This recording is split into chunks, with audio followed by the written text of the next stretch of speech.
Hello everyone, welcome back to my channel Anjali academy. आज हम कर रहे हैं 10th क्लास का एक चैप्टर है मैन्युफैक्चरिंग इंडस्ट्रीज। तो आप लोग जानते होंगे कि मैन्युफैक्चरिंग इंडस्ट्रीज क्या होती हैं। ठीक है, अगर नहीं पता है तो समझ लेते हैं। जनरल सेंस में अभी तक हमने इतना समझा था कि हमारे पास जो सेक्टर्स होते हैं, सेक्टर्स ऑफ इकोनॉमी की अगर हम बात करें तो तीन सेक्टर होते हैं। पहला सेक्टर जिसको एग्रीकल्चरल सेक्टर बोलते हैं, दूसरा जिसको हम प्रोडक्शन सेक्टर बोलते हैं या सेकेंडरी सेक्टर बोलते हैं, तीसरा जिसको हम सर्विस सेक्टर बोलते हैं। तो यहाँ पे हम जो दूसरा सेक्टर है जिसको प्रोडक्शन सेक्टर हम बोल रहे हैं, हम सेकेंड सेक्टर के बारे में इस चैप्टर के अंदर डिटेल में पढ़ेंगे। ठीक है, तो सिंपल सेंस में अगर कहें कि मैन्युफैक्चरिंग इंडस्ट्री होती क्या है, मैन्युफैक्चरिंग से मतलब क्या है आपका? मैन्युफैक्चरिंग से मतलब है जब भी हम किसी रॉ मटेरियल को कुछ प्रोसेसेस के थ्रू पास करा के और फिनिश्ड गुड में कन्वर्ट करते हैं। तो जो भी इंडस्ट्रीज इस तरीके से किसी भी प्रकार के इनपुट को लेकर के, जैसे यहाँ अगर बात करें तो हमने एज अ रॉ मटेरियल क्या लिया है, टिम्बर लिया है। टिम्बर को वेरियस प्रोसेसेस के थ्रू पास कराया और अल्टीमेटली क्या बनाया, पेपर बना दिया। ठीक है, तो इसको हम बोलेंगे, इस इंडस्ट्री को हम बोलेंगे कि ये मैन्युफैक्चरिंग इंडस्ट्री है। सो बेसिकली क्या डिफाइन रहेगी हमारी? Production of goods in large quantities after processing from raw material. कि लार्ज क्वांटिटीज में आप प्रोडक्शन कर रहे हो और आप क्या कर रहे हो, जो भी रॉ मटेरियल है उसको प्रोसेस कर रहे हो, प्रोसेस करके आप क्या बना रहे हो, और ज्यादा वैल्यूएबल गुड्स में उसको कन्वर्ट कर रहे हो। इसको हम कहेंगे मैन्युफैक्चरिंग। और इस टाइप की इंडस्ट्रीज को जो मैन्युफैक्चरिंग का काम करती है उनको हम कहेंगे मैन्युफैक्चरिंग इंडस्ट्रीज। ठीक है, अब इसके बाद देखते हैं कि ये जो मैन्युफैक्चरिंग इंडस्ट्रीज होती है इनकी इंपॉर्टेंस क्या होती है। जैसे अगर हम नॉर्मली भी सोचें, अगर हमें मशीन्स की जरूरत है तो मशीन्स हमें पेड़ पे तो मिलती नहीं है, हमें क्या करना पड़ेगा, कुछ ना कुछ मिनरल्स को, कुछ ना कुछ चीजों को, कुछ ना कुछ रॉ मटेरियल को लेके उस पर बहुत सारी प्रोसेसेस करनी पड़ेंगी, उसके बाद वो मशीन बन पाएगी। ठीक है, तो अब देख लेते हैं कि जो ये मैन्युफैक्चरिंग इंडस्ट्री है वो किस तरीके से हमारी हेल्प करती है। तो फर्स्ट पॉइंट में अगर देखें तो मैन्युफैक्चरिंग इंडस्ट्री जो है, जो हमारा प्राइमरी सेक्टर था जिसको हम एग्रीकल्चरल सेक्टर बोल रहे थे, उसको मॉडर्नाइज करने का काम करें। मॉडर्नाइज कैसे करेंगे? आप लोगों ने आज के समय में इस टाइप के टूल्स यूज देखे होंगे, जैसे ट्रैक्टर तो जनरली हम देखते ही हैं। इसके अलावा आज के समय में ड्रोन से पूरे जो भी फार्म है उसके ऊपर हम निगरानी रख सकते हैं, पेस्टिसाइड स्प्रे कर सकते हैं और भी दूसरे काम कर सकते हैं। तो इससे क्या हुआ, बेसिकली ये सारी चीजों को कहाँ बनाया गया, मैन्युफैक्चरिंग इंडस्ट्री के अंदर बनाया गया। अब इससे हेल्प क्या मिली कि जो एग्रीकल्चर है उसका प्रोडक्शन स्पीड अप हो पाया, वो मॉडर्नाइज हो पाई। ठीक है, सेकेंड पॉइंट है reduce the heavy dependence of people on agricultural income. मतलब अगर हम मैन्युफैक्चरिंग इंडस्ट्री की डेवलपमेंट से पहले की बात करें तो हमारी जो इकोनॉमी थी वो ज्यादातर डिपेंड करती थी एग्रीकल्चर के ऊपर। ठीक है, अब जैसे जैसे मैन्युफैक्चरिंग बढ़ेगी तो वहां पे लोगों की रिक्वायरमेंट बढ़ेगी और लोगों को एम्प्लॉयमेंट प्रोवाइड होगी, एम्प्लॉयमेंट मिलेगी। यानी कि जो एक इनकम वाइज एग्रीकल्चर पे बर्डन था ना, वो बर्डन कम होगा और कुछ लोग जो है शिफ्ट हो जाएंगे कहाँ पर, मैन्युफैक्चरिंग इंडस्ट्रीज में। ठीक है, नेक्स्ट बात करते हैं eradication of unemployment and poverty. जैसे अभी हमने बात करी थी कि एम्प्लॉयमेंट ज्यादा प्रोवाइड करेगा तो उसकी वजह से क्या रहेगा, जो पॉवर्टी है वो भी रिड्यूस होनी स्टार्ट हो जाएगी। ठीक है, तो इसकी वजह से एम्प्लॉयमेंट जनरेट हुई जिसकी वजह से पॉवर्टी जो है वो कम हो गई, खत्म हो गई। नेक्स्ट पॉइंट आपका है कि रीजनल डिस्पैरिटीज को खत्म करता है। अगर गवर्नमेंट मैन्युफैक्चरिंग इंडस्ट्रीज को ऐसे एरियाज में स्टैब्लिश करे जो पूरे तरीके से बैकवर्ड है, पिछड़ा हुआ है, वहां पर किसी भी तरीके से अगर मैन्युफैक्चरिंग इंडस्ट्रीज को स्टैब्लिश किया जाए, तो सोच के देखो, मैन्युफैक्चरिंग इंडस्ट्री है, पहली बात उसको रॉ मटेरियल चाहिए, रॉ मटेरियल किसी ना किसी तरीके से ट्रांसपोर्ट के थ्रू आएगा, ट्रांसपोर्ट के थ्रू आएगा तो ट्रांसपोर्ट फैसिलिटीज जो है वो बूस्ट होंगी। ठीक है, बहुत सारे लोगों की जरूरत पड़ेगी काम करने के लिए, तो जो आसपास के एरियाज हैं वहां के लोगों को काम मिलेगा। तो बेसिकली मैन्युफैक्चरिंग इंडस्ट्रीज जो है वो क्या करती हैं, जो बैकवर्ड या ट्राइबल एरियाज होते हैं उनको डेवलप करने का काम करती हैं, वहां पे एम्प्लॉयमेंट जनरेट करेंगी, जो फैसिलिटीज हैं वो इम्प्रूव हो जाएंगी और धीरे धीरे अगर लोग वहां पे काम कर रहे हैं तो उनको खाने की भी जरूरत होगी, रहने की भी जरूरत होगी। तो इसके साथ साथ जो साइमल्टेनियस अर्बनाइजेशन है, मॉडर्नाइजेशन है, वो वहां पर आएगी ही आएगी। ठीक है, नेक्स्ट पॉइंट आपका है कि countries that transform their raw material into wide variety of finished goods of higher value are prosperous. ऐसी कंट्रीज जो कि सेकेंडरी सेक्टर पे ज्यादा डिपेंड है, सेकेंडरी सेक्टर जिसमें ज्यादा हो रहा है, वहां पे प्रॉस्पेरिटी ज्यादा होती है। रीजन वही है कि अगर प्राइमरी सेक्टर का प्रोडक्शन आप ज्यादा कर रहे हो तो इसका मतलब क्या है कि आप कम वैल्यू की गुड्स का प्रोडक्शन कर रहे हो। लेकिन अगर आप मैन्युफैक्चरिंग इंडस्ट्रीज में इंडल्ज हो तो उस केस में क्या होगा, जो भी आपकी गुड्स होंगी वो ज्यादा वैल्यू की गुड्स होंगी। ठीक है, चलिए आगे देखते हैं। लास्ट पॉइंट हमारा है India's prosperity lies in increasing and diversifying its manufacturing industries as quickly as possible. अगर हम पूरा सीक्वेंस भी देखें 1947 से स्टार्ट करें तो 1947 में हमारी कंट्री ज्यादा डिपेंड करती थी एग्रीकल्चरल सेक्टर पे। धीरे धीरे धीरे धीरे हमने मैन्युफैक्चरिंग इंडस्ट्रीज को डेवलप करना स्टार्ट करा और जैसे जैसे इंडस्ट्रीज डेवलप हुई वैसे वैसे डेवलपमेंट भी आया। तो अगर हम चाहते हैं कि इंडिया को और ज्यादा डेवलप्ड नेशन बनाना है, इसकी डेवलपमेंट को बूस्ट करना है, तो हमें मैन्युफैक्चरिंग इंडस्ट्रीज पर ध्यान देना होगा। तो ये आपका इंपॉर्टेंस का टॉपिक हो जाता है। यहाँ से आपका 3 to 5 मार्क का क्वेश्चन आ सकता है। 3 मार्क्स में भी आ सकता है, 5 मार्क में भी आ सकता है। ठीक है, हो गया एक टॉपिक।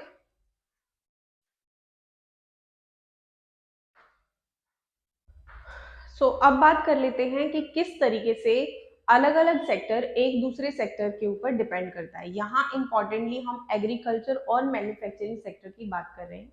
ये दोनों सेक्टर इंडिपेंडेंट नहीं है, ये एक दूसरे पर डिपेंड करते हैं। किस तरीके से डिपेंड करेंगे वो देख लीजिए।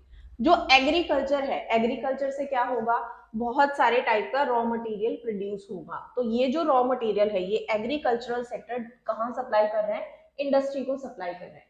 इसी तरीके से इंडस्ट्रीज जो है वो क्या कर रही है एग्रीकल्चर के लिए, इंडस्ट्रीज अलग अलग टाइप के टूल्स वगैरह दे रही है, मशीनरी दे रही है, पेस्टिसाइड्स की रिक्वायरमेंट होती है वो दे रही है, फर्टिलाइजर जो है वो दे रही है। तो यहाँ से एक क्वेश्चन आपका आ सकता है कि किस तरीके से एग्रीकल्चर सेक्टर और इंडस्ट्री सेक्टर एक दूसरे के ऊपर डिपेंड करते हैं। तो आपको बहुत अच्छे तरीके से एक्सप्लेन करना है, कैसे बताना है कि जो एग्रो इंडस्ट्रीज हैं इनको एक बूस्ट मिलता है, इनकी जो प्रोडक्टिविटी है वो कैसे इंक्रीज हो रही है, क्योंकि जो भी आपका इंडस्ट्रियल सेक्टर है वो क्या करता है, इनको मशीन्स प्रोवाइड करता है, इनको टूल्स प्रोवाइड करता है, इनको वेरियस टाइप के जो इनपुट्स रिक्वायर्ड होते हैं, केमिकल फर्टिलाइजर हो गया, पेस्टिसाइड्स हो गया, ये सब प्रोवाइड करते हैं। इसी तरीके से जो इंडस्ट्रीज हैं वो इसके ऊपर डिपेंड रहती हैं, किसके लिए, रॉ मटेरियल के लिए। तो अगर यहाँ से रॉ मटेरियल नहीं आया तो प्रोडक्शन जो है इंडस्ट्रीज का कहीं ना कहीं हैम्पर हो जाएगा। तो इंडस्ट्रियल प्रोडक्शन को बूस्ट किसकी वजह से मिला, एग्रीकल्चर की वजह से करा मिला। तो बेसिकली हम क्या कह सकते हैं कि ये दोनों इंडस्ट्रीज जो हैं एक दूसरे पर डिपेंड हैं, एक दूसरे की जो भी डेवलपमेंट है उसमें हेल्प करते हैं। अब देखो यहीं पे अगर आपका एक सेक्टर और इंक्लूड हो जाता तो उसको कैसे आप आंसर करते। तीसरा सेक्टर हमारा है सर्विस सेक्टर। सर्विस सेक्टर पे इंडस्ट्री की भी डिपेंडेंस है, एग्रीकल्चर की भी डिपेंडेंस है, क्योंकि एग्रीकल्चरल सेक्टर के अंदर भी बहुत सारे सारे टाइप के जो इनपुट्स हैं उनको परचेज करने के लिए ट्रांसपोर्टेशन की जरूरत है, उनको स्टोर करने के लिए वेयर हाउसेस की जरूरत होती है, इसके अलावा फाइनेंस की जरूरत पड़ती है टाइम टू टाइम। इसी तरीके से जो आपका इंडस्ट्रियल सेक्टर है उसको भी सिमिलर टाइप की रिक्वायरमेंट होती है, ट्रांसपोर्टेशन की बहुत ज्यादा जरूरत होती है, फाइनेंस की काफी ज्यादा जरूरत होती है, वेयर हाउसेस की बहुत ज्यादा जरूरत होती है। तो अल्टीमेटली ये दोनों सेक्टर, कौन सा, प्राइमरी सेक्टर और इंडस्ट्रियल सेक्टर, ये दोनों के दोनों टर्शरी सेक्टर पर डिपेंड रहेंगे। इसी तरीके से टर्शरी सेक्टर भी इनके ऊपर डिपेंड रहेगा, क्योंकि उसका काम हाफ हो जाएगा अगर ये दोनों लोग अपना जो डिमांड है वो क्रिएट नहीं करेंगे तो। ठीक है, तो आपका क्वेश्चन जो है तीनों सेक्टर के सेंस में भी अगर आ जाता है तो आप बड़े आराम से इसको लिख पाएंगे। बहुत सिंपल सा क्वेश्चन है और इंपॉर्टेंट क्वेश्चन है, इसको अच्छे तरीके से आप कर लीजिएगा। ठीक है, आप चाहे तो स्क्रीनशॉट लेके और क्वेश्चन की फॉर्म में इसको लर्न कर सकते हैं। नेक्स्ट बात करते हैं क्लासिफिकेशन की। जो भी हमारी इंडस्ट्रीज हैं इनको हम कई तरीके से क्लासिफाई कर सकते हैं। तो क्लासिफिकेशन को वन बाय वन पहले शॉर्ट में पढ़ेंगे, फिर उसके बाद इनकी डिटेल्स पढ़ेंगे। सबसे पहली क्लासिफिकेशन है कि हम किस टाइप का रॉ मटेरियल इन इंडस्ट्रीज के अंदर यूज कर रहे हैं। रॉ मटेरियल के अकॉर्डिंग अगर देखा जाए, कुछ रॉ मटेरियल ऐसा हो सकता है जो कि एग्रीकल्चर पे बेस्ड है, तो उसको हम बोलते हैं एग्रो बेस्ड इंडस्ट्रीज। ऐसी इंडस्ट्रीज जो कि एग्रीकल्चरल रॉ मटेरियल को यूज करती हैं अपनी इंडस्ट्रीज में। जैसे आप टेक्सटाइल इंडस्ट्री देख सकते हैं, आप टी से रिलेटेड इंडस्ट्रीज देख सकते हैं, जूट इंडस्ट्री देख सकते हैं, आप सिल्क इंडस्ट्री देख सकते हैं। तो ये सारी की सारी ऐसी हैं, या शुगर की जो इंडस्ट्री है वो शुगर केन पे डिपेंड करती है। तो इस टाइप की इंडस्ट्री जो कि रॉ मटेरियल के लिए डिपेंड करेंगी एग्रीकल्चर के ऊपर। दूसरी आपकी आती है ऐसी इंडस्ट्रीज जो कि मिनरल्स को यूज करती हैं एज रॉ मटेरियल, तो मिनरल बेस्ड इंडस्ट्रीज हो सकती हैं जिसमें आयरन स्टील आता है, सीमेंट इंडस्ट्री आ जाता है, एल्यूमिनियम आ जाता है, और मशीन टूल्स वगैरह की पेट्रोकेमिकल से रिलेटेड जो भी इंडस्ट्रीज हैं वो आपकी इसके अंदर, इस क्लासिफिकेशन के अंदर आ जाती है। नेक्स्ट बात करते हैं, नेक्स्ट क्लासिफिकेशन आपकी है classification on the basis of main role, कि क्या काम है उनका। मेन रोल में अगर देखें तो कुछ इंडस्ट्री जिनको हम बेसिक या की इंडस्ट्री बोलते हैं।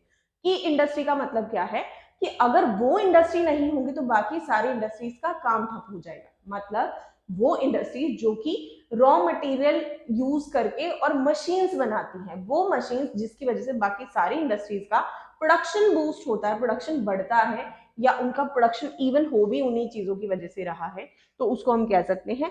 एक आपकी कंज्यूमर इंडस्ट्री हो सकती है, ऐसी इंडस्ट्रीज जो कि डायरेक्टली किसी ना किसी कंज्यूमर के लिए प्रोडक्ट प्रोवाइड करती हैं, उनको हम कंज्यूमर इंडस्ट्री बोल सकते हैं। तो दो टाइप अभी हमने पढ़े, पहले जो बेसिक इंडस्ट्री है जो बेसिकली मशीन्स को बना रही हैं, टूल्स को बना रही हैं, दूसरी वो इंडस्ट्री जो कि कंज्यूमर के लिए गुड्स को बना रही है, उसको हम कंज्यूमर इंडस्ट्री बोल सकते हैं।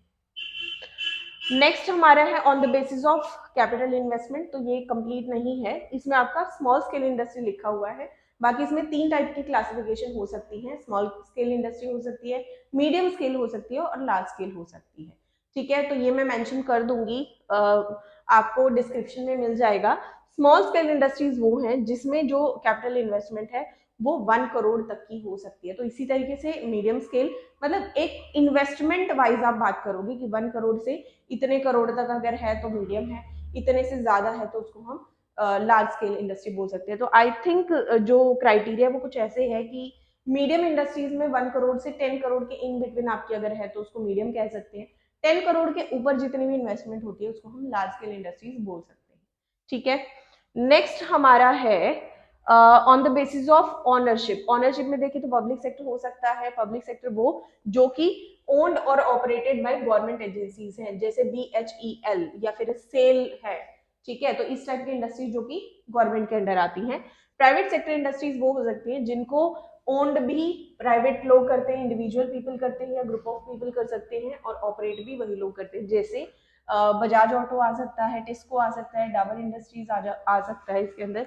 जॉइंट सेक्टर वो होगा जिसके अंदर ये दोनों मिल के काम करते हैं, मतलब पब्लिक सेक्टर भी होगा, प्राइवेट सेक्टर भी होगा, दोनों के दोनों मिलके इसमें काम करेंगे, तो ये आपका जॉइंट सेक्टर आ जाता है। कॉपरेटिव सेक्टर बेसिकली वो होता है जहां पर जो प्रोड्यूसर्स हैं वो एक कॉर्पोरेटिव ऑर्गेनाइजेशन की तरह काम करते हैं, मतलब बहुत ज्यादा नंबर ऑफ पर्सन होते हैं जो कि उसके मेंबर्स होते हैं, एक लार्ज स्केल पे लोगों को एक साथ लेकर के काम किया जाता है, उसको हम कॉर्पोरेटिव सेक्टर इंडस्ट्रीज बोल सकते हैं। नेक्स्ट हमारा है based on the bulk of weight, मतलब रॉ मटेरियल का वजन कितना है उसके आधार पर अगर देखें तो पहले आपकी हैवी इंडस्ट्रीज आ सकती हैं। हैवी इंडस्ट्री जिसमें रॉ मटेरियल कंपैरेटिवली बहुत ज्यादा वजन वाली वैल्यू है, वजन वाली चीज है, तो आयरन एंड स्टील इंडस्ट्रीज के अंदर आ जाता है। दूसरी आपकी लाइट इंडस्ट्रीज जिसमें जो रॉ मटेरियल है वो लाइट गुड्स होती हैं, तो उसको हम बोल सकते हैं, जैसे इलेक्ट्रिकल चीजें होती हैं तो वो आपकी इस कैटेगरी के अंदर आ सकती हैं।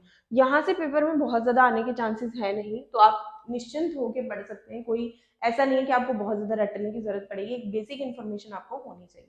अब नेक्स्ट वीडियो में हम पढ़ेंगे इनकी डिटेल कि एग्रो इंडस्ट्री क्या होती है, उसके अंदर कौन कौन सी आती है, यहाँ से आपके पेपर में क्वेश्चन आ सकता है। मिलते हैं नेक्स्ट वीडियो में।